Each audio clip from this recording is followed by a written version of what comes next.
Here is a question. Read it carefully and think about the answer. Let us solve it step by step. Let us begin solving this step by step. Step 1. Identify the starting material and reaction conditions.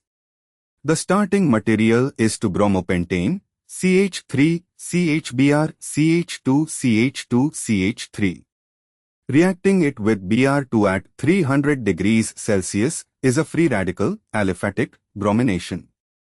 Under these conditions, Br2 undergoes homolysis to give Br radicals, which abstract hydrogen atoms from the substrate to generate carbon radicals. These then react with Br2 to give a new CBr bond. The original Br at C2 remains. A new Br is introduced at whichever carbon loses an H. Step 2. Identify the chiral centers and stereochemical implications. C2 of the starting material is already a chiral center bearing CH3, H, Br, and the propyl chain. Free radical bromination at any carbon gives a planar, sp2, radical intermediate, so both faces can be attacked by Br2, producing a racemic mixture at the newly brominated carbon. The configuration at C2, the original chiral center, is not preserved under free radical conditions. The C2 radical, if H is abstracted from C2, is also planar, giving racemic product at C2. Step 3. Enumerate possible dibromide products. Bromination can occur at C1, C2, C3, C4 or C5. Each gives a specific constitutional isomer with possible stereoisomers. The question focuses on which stereochemical constitutional product cannot form.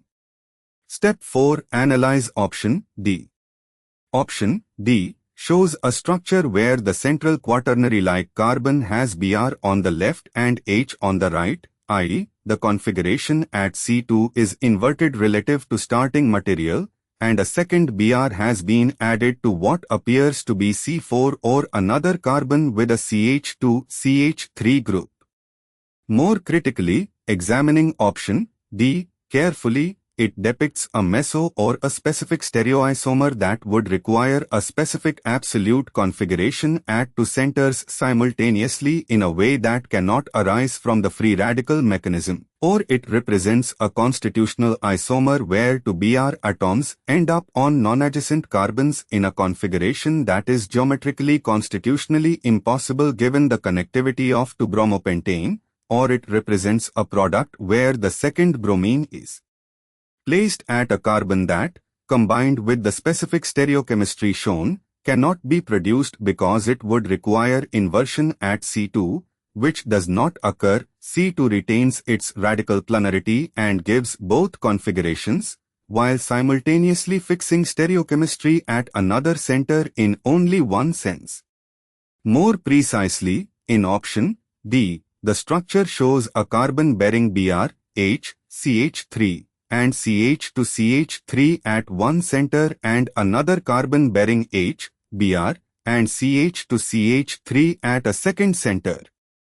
This particular combination of substituents and the relative configuration depicted corresponds to a product that cannot arise from free radical bromination of 2-bromopentane because the connectivity substitution pattern shown is inconsistent with what 2-bromopentane can produce. Specifically, option D appears to show geminal or otherwise impossible substitution, or a constitutional isomer not reachable from 2-bromopentane by monoradical bromination.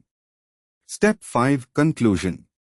Options A, B, and C represent stereoisomers or constitutional isomers that are obtainable by free radical bromination of 2-bromopentane, introducing a second Br at various positions with both possible configurations.